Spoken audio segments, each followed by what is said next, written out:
Mhm.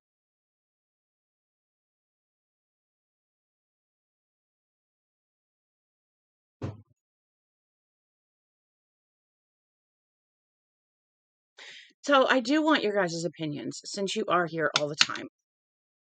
I do want y'all's opinions, if you would please. What do y'all think of my name being the Reader's Nook? If y'all don't like it, I will change it back as soon as I can, and I think it's like 2 months. But, you know, it's for a trial to see what you guys think, because I'm constantly reading. Like, that is my favorite thing right now, is to read. So I really want to know what y'all think of the name. It does match my YouTube name, and it goes with the fact that I read all the time. So let me know. Like, if you guys really don't like it, what I'm going to do is, when I can change it, I will change it back. But what I do on my description, on my title, is the Reader's Nook and introducing me as Lady Rain. So I still have my name there. I may try... I'm not sure if I can. I didn't realize, like, the name, the username, and the display name, the way they were, like I had to have the display name the same.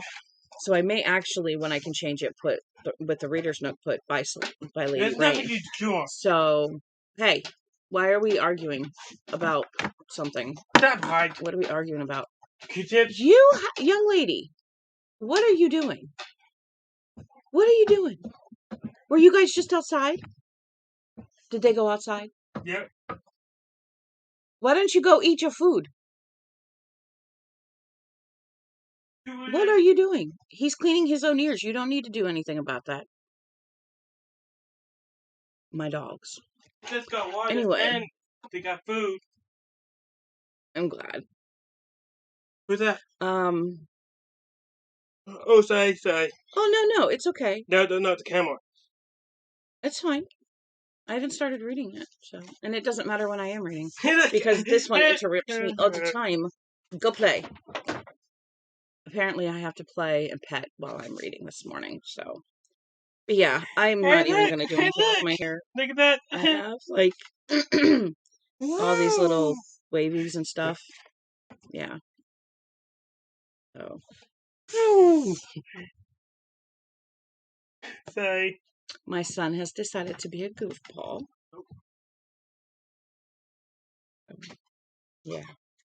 He is a goofball. And you got your meds this morning? Yeah. Okay.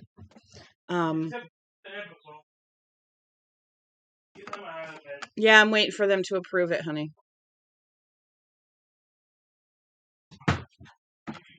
So, yeah, I did the Reader's Nook because I am reading, and sometimes I'll play a game if I don't have anything to read, or I'll play a game over on Kick, because I do have Kick.com as well, Kick. Not to be confused with KIK, the Kick. So I do live stream over there, and after I look up Legos, so I'm going to read here for a couple hours. I'm going to look up some Legos for my son, and then I'm going to go over there, and I'm going to read The Road Virus Heads North. So if you guys want me to read that after the mist, let me know. I will gladly read it. It's about an author who buys a painting. So, yeah, it's very interesting. So, we stopped where Mike Hatlin, I don't know why I want to call him Halton, but Hatlin had let the door swing shut because people had gone out, and the clothesline had come back, barn red. So, shall we find out what's happening now? This is part 7, the first night.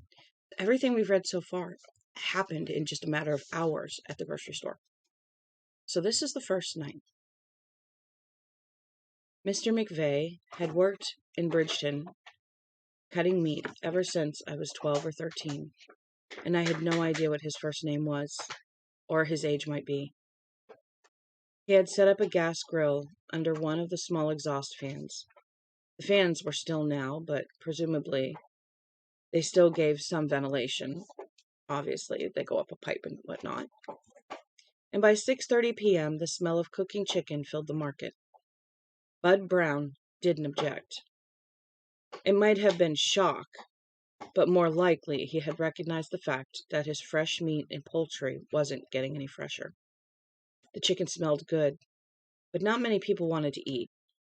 Mr. McVeigh, small and spare and neat in his whites, cooked the chicken nevertheless, and laid the pieces 2 by 2 on paper plates, and lined them up cafeteria style on top of the meat counter.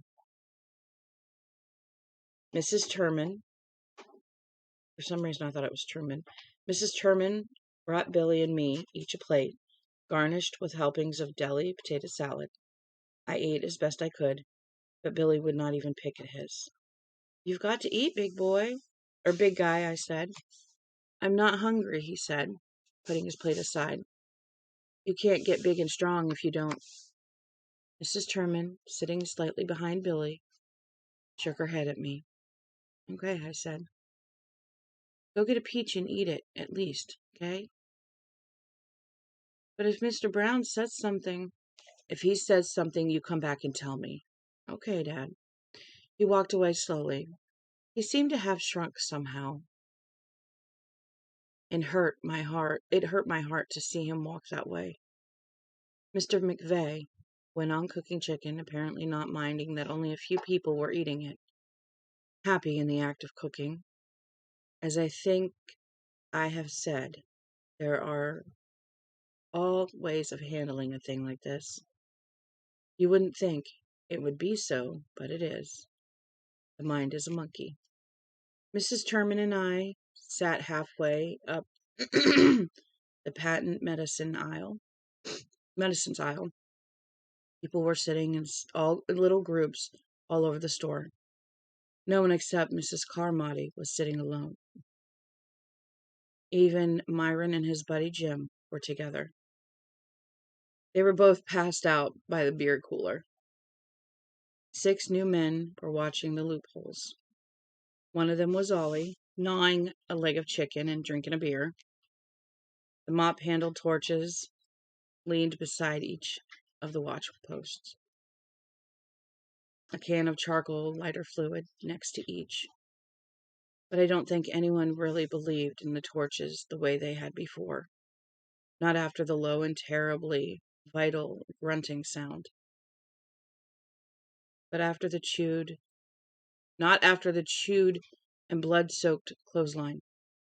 If whatever was out there decided it wanted us, it was going to have us. It or they. "How bad will it be tonight?" Mrs. Turman asked. Her voice was calm, but her eyes were sick and scared. "Patty, I just don't know. You let me keep Billy as much as you can. Davy, I think I'm in mortal terror." She uttered a dry laugh. "Yes, I believe that's what it is.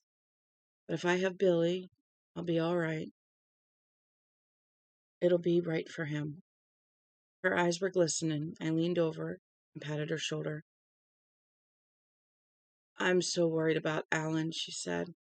"He's dead, Davy. In my heart, I'm sure he's dead." "No, Hattie, you don't know any such thing." "But I feel it's true. Don't you feel anything about Stephanie? Don't you at least have a feeling?"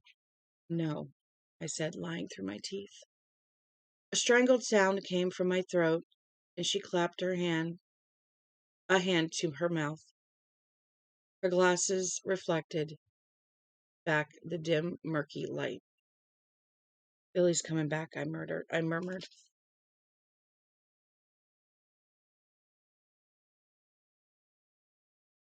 Oh, a strangled sound came from her throat, and she clapped a hand to her mouth. Okay. He was eating a peach. Hattie Turman patted the floor beside her and said that when he was done, she would show him how to make a little man out of a peach pit with some thread. Billy smiled at her wanly, and Mrs. Herman smiled back. At 8 o'clock, the 6 new men went on at the loopholes, and Ollie came over to where I was sitting. "Where's Billy?" "With Mrs. Herman up back," I said. "They're doing crafts. They've run through Peach Pit Man and shopping bag masks and apple dolls, and now Mr. McVeigh is showing him how to make pipe cleaner men." Ollie took a large drink of beer and said, "Things are moving around out there." I looked at him sharply. He looked back levelly. "I'm not drunk," he said. "I've been trying, but I haven't been able to make it. I wish I could, David." "What do you mean things are moving around out there?" "I can't say for sure. I asked Walter, and he said he had the same feeling, that parts of the mist would go darker for a minute, and sometimes just a little smudge, sometimes a big dark place, like a bruise, and then it would fade back to gray. All the stuff is swirling around. Even Arnie Sims said he felt like something was going on out there, and Arnie's almost as blind as a bat."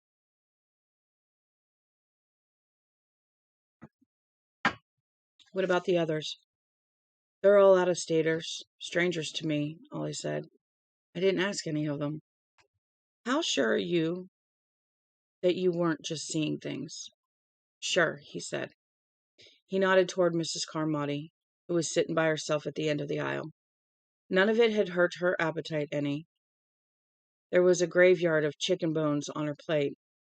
She was drinking either blood or V8 juice. "I think she was right about one thing," Ollie said. "We'll find out when it's dark. We'll find out." But we didn't have to wait until dark. When it came, Billy saw very little of it because Mrs. Herman kept him up back. Ollie was still sitting with me when one of the men up front gave out a shriek and staggered back from his post, pinwheeling his arms. It was approaching 8:30. Outside, the pearl-white mist had darkened to a dull slaty gray of a November twilight. Something had landed on the glass outside of the loopholes. "Oh, my Jesus!" the man said. The man who had been watching there screamed, "Let me out! Let me out of this!" He tore around in a rambling circle, his eyes starting from his face, a thin lick of saliva of one corner of his mouth glistening in the deepening shadows. Then he took off straight up the far aisle, past the frozen food cases. There were answering cries. Some people ran toward the front to see what had happened. Many others retreated toward the back, not caring or not wanting to see whatever was crawling on the glass out there. I started down toward the loophole, Ollie by my side. His hand was in the pocket he held Mrs. Dumfries' gun. Now one of the watchers let out a cry, not so much of fear as disgust. Ollie and I slipped through one of the checkout lanes. Now I could see what had frightened the guy from his post. I couldn't tell what it was, but I could see it. It looked like one of the minor creatures in the Bosch painting, one of the hellacious murals. There was something almost horribly comic about it, too, because it also looked a little like one of those strange creations of vinyl and plastic you can buy for $1.89 to spring on your friends. In fact, exactly the sort of thing Norton had accused me of planting in the storage area. It was maybe 2 feet long, segmented, a pinkish color of burned flesh that has healed over. Bulbous eyes peered in 2 different directions at once from the ends of short, limber stalks. It clung to the window on fat sucker pads. From the opposite end, it protruded protruded something that was either a sexual organ or a stinger, and from its back there sprouted oversized, membranous wings, like the wings of a housefly. They were moving very slowly as Ollie and I approached the glass. So, an octopus tentacle with stinger eyes and wings like a fly. Well then, at the loophole to the left of us, where the man had made a disgusted calling sound, 3 of the things were crawling on the glass. They moved sluggishly across it, leaving sticky snail trails behind them. Their eyes, if that is what they were, joggled on the end of the finger-thick stalks. The biggest was maybe 4 feet long. At times, they crawled right over each other. Look at those damn things, Tom Smalley said in a sickened voice. He was standing at the loophole on our right. I didn't reply. The bugs were all over the loopholes now, which meant they were probably crawling all over the building, like maggots on a piece of meat. Okay, so they don't have legs. It wasn't a pleasant image, and I could feel what chicken I had managed to eat now wanting to come up. Someone was sobbing. Mrs. Carmody was screaming about abominations from within the earth. Someone told her gruffly that she'd shut up if she knew what was good for her. Same old shit. Ollie took Mrs. Dumfries' gun from his pocket, and I grabbed his arm. Don't be crazy. He shook free. I know what I'm doing, he said. He tapped the barrel of the gun on the window, his face set in a nearly mask-like expression of distaste. The speed of the creature's wings increased until they were only a blur.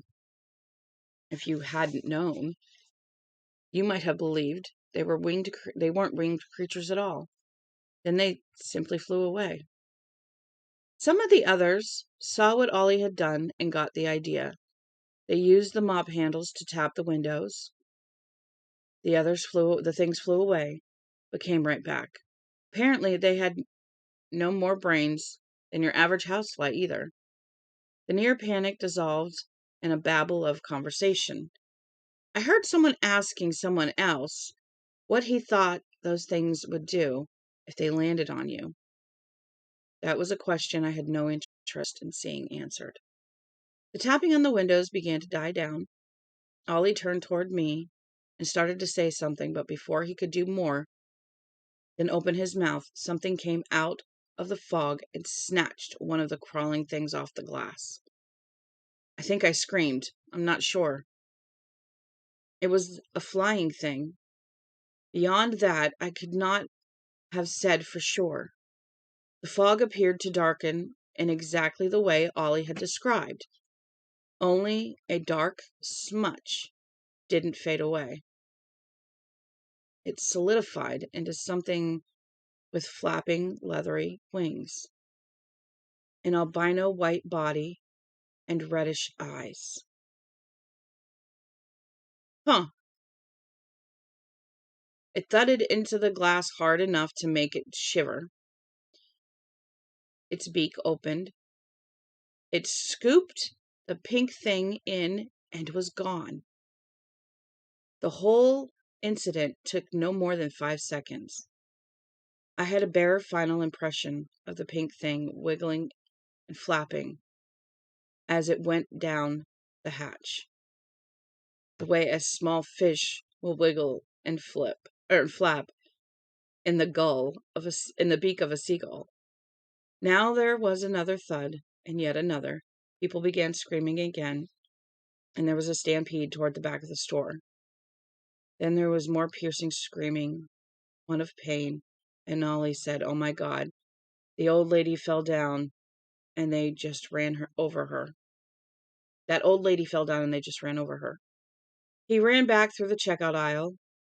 I turned to follow, and then I saw something that stopped me dead where I was standing. High up and to my right, one of the lawn food bags was sliding slowly backward. Tom Smalley was right under it, staring out into the mist through his loophole. Another of the pink bugs landed on a thick plate of glass of the loophole where Ollie and I had been standing. One of the flying things swooped down and grabbed it. The old woman who had been trampled went on screaming in a shrill, cracked voice. That bag is sliding. Smalley, I shouted. Look out, heads up. In the general confusion, he never heard me. The bag teetered, then fell. It struck him squarely on the head. He went down hard, catching his jaw on the shelf that ran below the show window. One of the albino flying things was squirming its way through the jagged hole in the glass. I could hear the soft scraping sound that it made. Now that some of the screaming had stopped, its red eyes glittered in its triangular head, which was slightly cocked to one side. A heavy, hooked beak opened and closed rapaciously. It looked a bit like the paintings of pterodactyls you may have seen in the dinosaur books. More like something out of a lunatic's nightmare. That's got to be horrible if it's a lunatic's nightmare. It really does. That's got to be horrid. Okay. Now, I grabbed one of the torches, slam dunked it into a can of charcoal lighter fluid, tipped it over, and spilled a pool of the stuff across the floor. The flying creature paused on top of the lawn food bag, glaring around, shifting slowly and milligantly from one taloned foot to the other. It was a stupid creature, I'm quite sure of that. Twice it tried to spread its wings, which struck the walls and then folded themselves over its hunched back like the wings of a griffin. The third time it tried, it lost its balance and fell clumsily from its perch, still trying to spread its wings. It landed on Tom Sully's back. One flex of its claws, and Tom's shirt ripped wide open. Blood began to flow. I was there, less than 3 feet away. My torch was dripping lighter fluid. I was emotionally pumped up to kill it if I could, and then realized I had no matches to light it with. I had used the last one lighting a cigar for Mr. McVeigh an hour ago. The place was in pandemonium now. People had seen the thing rooting on Smalley's back. Something no one in the world had seen before. It darted its head forward in a questing angle, tore a chunk of meat from the back of Smalley's neck. I was getting ready to use the torch as a bludgeon when the close-wrapped head of it suddenly blazed a light. Dan Miller was there, holding a Zippo lighter with a Marine emblem on it. His face was as harsh as a rock with horror and fury. Kill it, he said hoarsely. Kill it if you can. Standing beside him was Ollie. He had Mrs. Dumfries' .38 in his hand, but he had no clear shot. The thing spread its wings and flapped them once, apparently not to fly away, but to secure a better hold on its prey. And then its leathery white membranous wings folded poor Smalley's entire upper body. Enfolded. Then the sounds came, mortal tearing sounds that I cannot bear to describe in any detail. All of this happened in bare seconds. Then I thrust my torch at the thing. There was a sensation of striking something with no more real substance than a box kite. The next moment, the entire creature was blazing. It made a screeching sound and its wings spread. Its head jerked and its reddish eyes rolled with what I most sincerely hope was great agony. It took off with a sound like linen bed sheets flapping on a clothesline in a stiff spring breeze. It uttered that rusty shrieking sound again. Heads turned up to follow its flaming, dying course.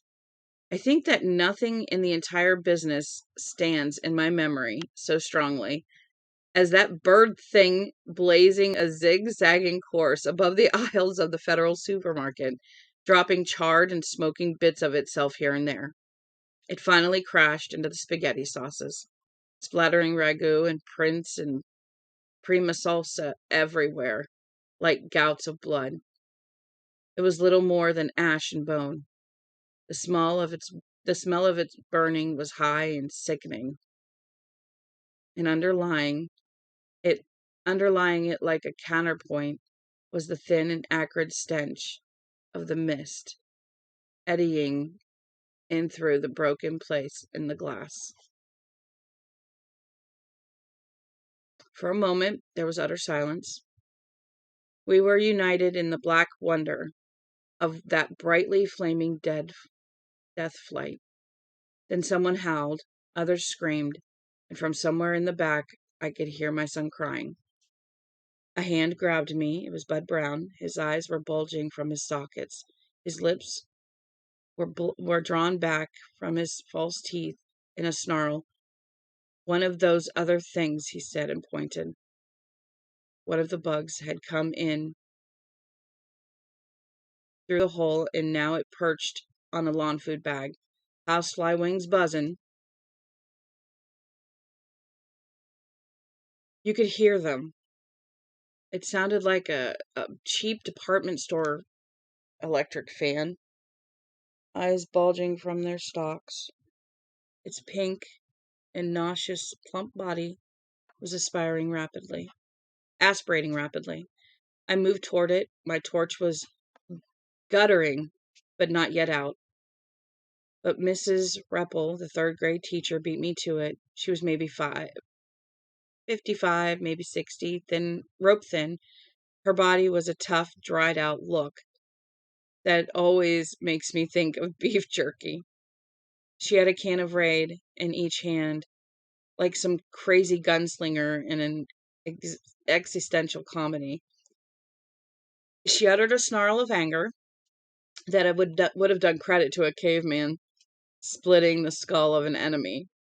Holding the pressure cans out at the full length of each arm, she pressed the button. The thick spray of insect killer coated the thing. It went into throes of agony, twisting and turning crazily, and at last, falling from the bags, bounced off the body of Tom Smalley, who was dead beyond any doubt or question, and finally landed on the floor. Its wings buzzed madly, but they weren't taking it anywhere. They were too heavily coated with Raid. A few moments later, the wings slowed and then stopped. It was dead. You could hear people crying now and moaning. The old lady who had been trampled was moaning, and you could hear laughter, the laughter of the damned.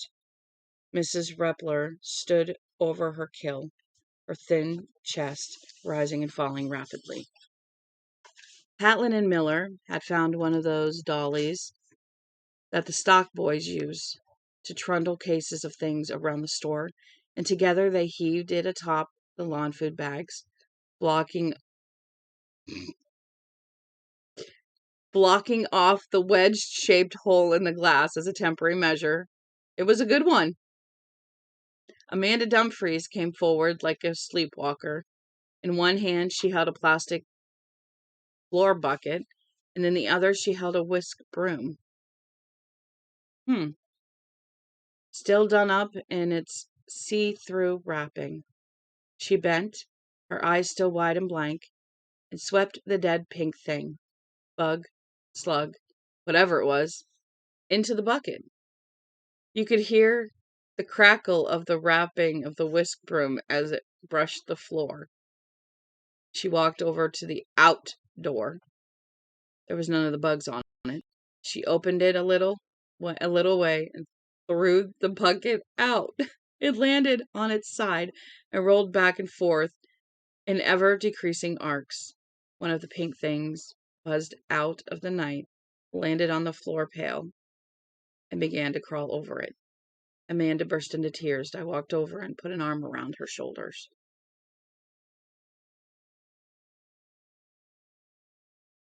So it must have been pieces of it that she had done, because they took the bug and they put it on top. So the other one was very small, apparently.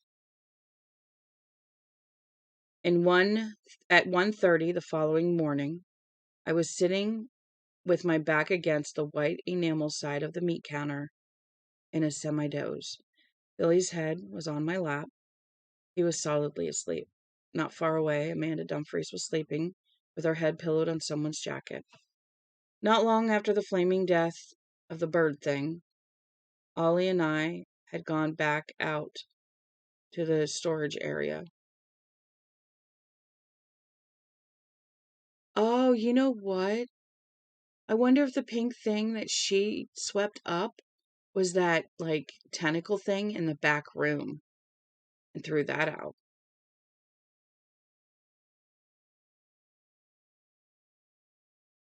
Not long after the flying death of the bird thing, Ollie and I had gone back out to the storage area and had gathered up half a dozen of the pads, such as the ones I'd covered Billy with earlier. So they're like big. Several people were sleeping on those. We had also brought back several heavy crates of oranges and pears, and 4 of us working together had been able to swing them to the tops of the lawn fertilizer bags in front of the hole in the glass. The bird creatures would have a tough time shifting one of those crates. They weighed about 90 pounds each. But the birds and the bug-like things the birds ate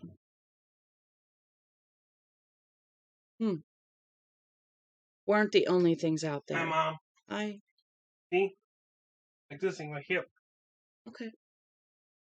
We're going to see about them when I'm done reading, okay? Okay. Like how long is rating? Probably 1:30. No. How long is pages? I'm going to read till 1:30.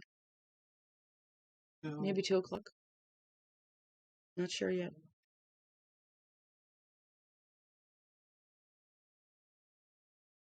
But the birds and the bug-like things the birds ate weren't the only things out there.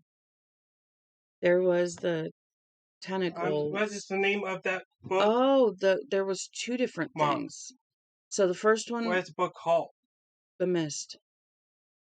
No, the Mist. Oh, this is the Skeleton Crew, and I'm reading The Mist from it. Okay, so they took the bird-like thing, apparently. Maybe it was another of the bugs. I'm still confused at what she picked up. Because there's 2 different things. One's a bird, one's a bug. Either way, they die with insect repellent. Good idea. They weren't the only things out there. There was the tentacled things that had taken Norm. There was the frayed clothesline to think about. There was the unseen thing that had uttered that low, guttural roar to think about. We had heard sounds like it since, sometimes quite distant, but how far was distant through the dampening effect of the mist? Sometimes they were close enough to shake the building and make it seem as if the ventricles of your heart had suddenly been loaded up with ice water. Billy started in my lap and moaned. I brushed his hair and he moaned out loudly. Then he seemed to find sleep's less dangerous waters again. My own doze was broken, and I was staring wide awake again. Since dark, I had only managed to sleep about 90 minutes. And that had been dream haunted. In one of the dream fragments, it had been the night before again. Billy and Steffi were standing in the front of the picture window, looking out at the black and slate gray waters, out at the silver spinning waterspout that heralded the storm. I tried to get to them, knowing that that a strong enough wind could break that window and throw deadly glass darts all the way across the living room. But no matter how I ran, I seemed to get no closer to them. And then a bird rose out of the waterspout, a gigantic scarlet oiseau de mort, whose prehistoric wingspan darkened the entire lake from west to east. Its beak opened, revealing a maw the size of the Holland Tunnel, and as the bird came to gobble up my wife and son, a low, sinister voice began to whisper over and over again, "The Arrowhead Project, the Arrowhead Project, the Arrowhead Project." Not that Billy and I were the only ones sleeping poorly. Others screamed in their sleep. Some went on screaming after they woke up. The beer was disappearing from the cooler at a great rate. Buddy Eagleton had restocked it once from out back with no comment. Mark Hatlin told me.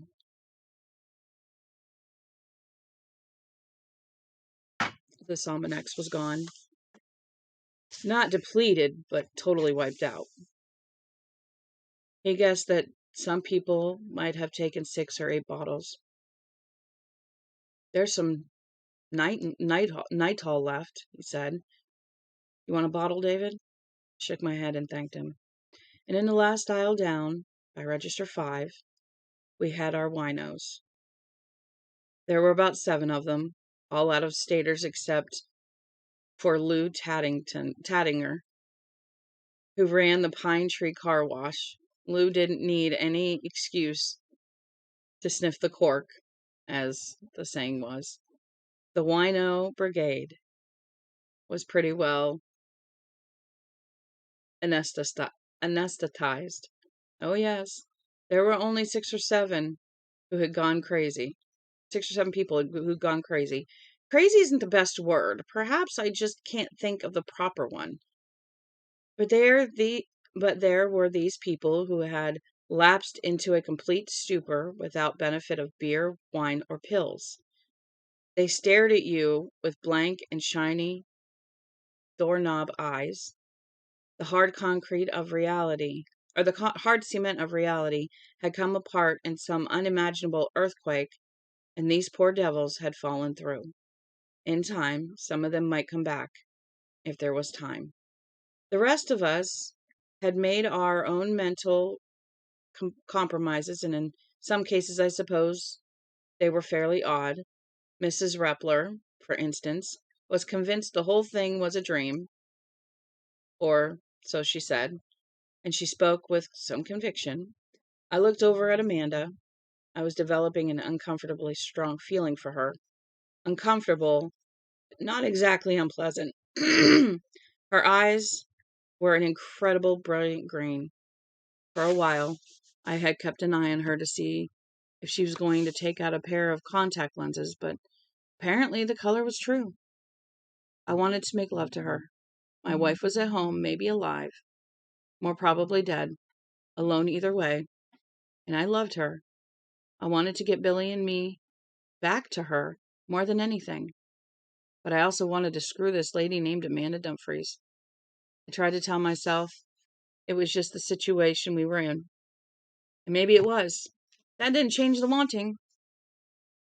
I dozed in and out, then jerked awake more fully around 3. Amanda had shifted into a sort of fetal position, her knees pulled up toward her chest, hands clasped tightly between her thighs. She seemed to be sleeping deeply. Her sweatshirt had pulled up slightly on one side, showing clean white skin. I looked at it and began to get an extremely useless and uncomfortable erection. I tried to divert my mind to a new tract and got thinking about how I had wanted to paint Brent Norton yesterday.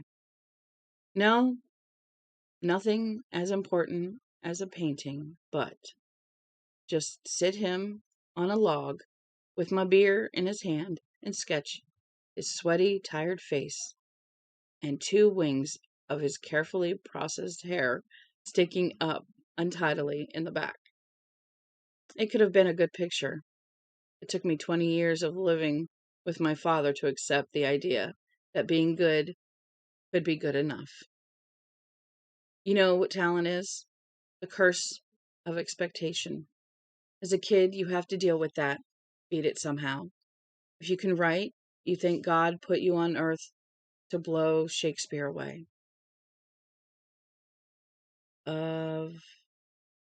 Or if you can paint, maybe you think, I did, that God put you on this earth to blow your father away. I did. It turned out I wasn't as good as he was. I kept trying to be for longer than I should have, maybe. I had a show in New York, and it did poorly. The art critics beat me over the head with my father. A year later, I was supporting myself and Steph with the commercial stuff. She was pregnant, and I sat down and talked to myself about it. The result of that conversation was a belief that serious art was always going to be a hobby for me, no more. I did Golden Girls shampoo ads. My back itches. The one where the girl is standing astride her bike. The one where she's playing frisbee on the beach. The one where she's standing on the balcony of her apartment with a drink in her hand. I've done short story illustrations for most of the big slicks, but I broke into the field doing fast illustrations for the stories in the sleazier men's magazines. I've done some movie posters. The money comes in. We keep our heads nicely above water. I had one final show in Bridgeton just last summer. I showed 9 canvases that I had painted in 5 years, and I sold 6 of them. The one I absolutely would not sell showed the federal market by some queer coincidence. Itchy, itchy, itchy eye. The perspective was from the far end of the parking lot. In my picture, the parking lot was empty except for the line of Campbell's beans and Frank's cans, each one larger than the last as they marched toward the viewer's eye. The last one appeared to be about 8 feet tall. The picture was titled Beans in False Perspective. A man from California who was a top exec in some company that makes tennis balls and rackets, and who knows what other sports equipment seemed to want to picture that picture. Other sports equipment seemed to want that picture very badly. It would not take no for an answer, in spite of the NFS card tucked into the bottom left-hand corner of the spare wooden frame. He began at $600 and worked his way up to $4,000. He said he wanted it for his study. I would not let him have it, and I went away sorely puzzled. Even so, he didn't quite give up. He left his card in case I changed my mind. I could have used the money. That was the year we put the addition on the house and bought the 4-wheel drive, but I just couldn't sell it. I couldn't sell it because I felt it was the best painting I'd ever done. And I wanted it to look at after someone would ask me with total conscious cruelty when I was going to do something serious. Then I happened to show it to Ollie Weeks one day last fall. He asked me if he could photograph it and ran it as an ad one week. And that was the end of my own false perspective. Ollie had recognized my painting for what it was, and by doing so, he forced me to recognize it too. A perfectly good piece of slick commercial art, no more, and thank God no less. I let him do it, and then I called the exec at his home in San Luis Obispo, blah, blah, blah, St. Louis, St. Louis Obispo, and told him he could have the painting for $2,500 if he still wanted it. He did, and I shipped it UPS to the coast. And since then, that voice of disappointed expectation, that cheated child's voice that could never be satisfied with such a mild superlative as good, has fallen pretty much silent. And except for the few rumbles, like the sounds of those unseen creatures somewhere out in the foggy night, it had been pretty much silent ever since. Maybe you could tell me, why should the silencing of that childish, demanding voice seem so much like dying? Around 4 o'clock, Billy woke up, partially at least, and looked around with bleary, uncomprehending eyes. Are we still here? Yes, honey, I said, we are. He started to cry with a weak helplessness that was horrible. Amanda woke up and looked at us. Hey, kid, she said, and pulled him gently to her. Everything's going to look a little better come morning. No, Billy said, no, it won't, it won't, it won't. Shh, she said. Her eyes met mine over his head. Shh, it's past your bedtime. I want my mother. Yeah, you do, Amanda said. Of course you do. Billy squirmed around in her lap until he could look at me, which he did for some time, and then slept again. Thanks, I said. He needed you. He doesn't even know me. That doesn't change it. So what do you think? She asked. Her green eyes held mine steadily. What do you really think? Ask me in the morning. I'm asking you now. I opened my mouth to answer, and then Ollie Weeks materialized out of the gloom, like something from a horror tale. He had a flashlight with one of the ladies' blouses over the lens. Oh, and he had it pointed toward the ceiling. It made strange shadows on his haggard face. David, he whispered. Amanda looked at him, first startled, then scared again. Ollie, what is it? I asked. David, he whispered again, then, come on, please. I don't want to leave Billy. He just went to sleep. I'll be with him, Amanda said. You better go. And then in a lower voice, Jesus, this is never going to end. Part 8. What happened to